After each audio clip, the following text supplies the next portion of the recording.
ئێمە حکوم ئەنجومەنی خەلیفانی کۆمەڵی ئیسلامی لە درێژەی کار و چاڵەکیەکانماندا بە ئامادەبوونی بەڕێز مامۆستا محەممەد حەشیم کارژێڕی ئەنجومەنی سیاسی کۆمەڵی ئیسلامی هەستین بە هەڵاتی و ڕێزلێنان بە کادیر و ئەندامانمان لە سنووری ئەنجومەنی خەلیفان ئەندام و کادیرانمان کە بریتی بوون لە 95 ئەندام ئەندامانمان لە بەهۆی ئەو قەیرانەداراییەوە زۆر دڵسۆزانە زۆر خەمخۆرانە هاوکار بووینە هەم پاڵپشت بووینە لە ئەنجومەنەکەمان ئەمەش بە ساکمانزانی بە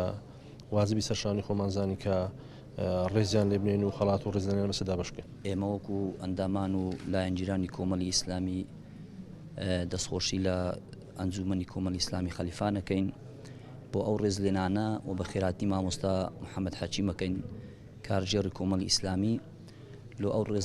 ڕێزلێنانە لە کاریران و لایەنگیرانی کۆمەڵی ئیسلامی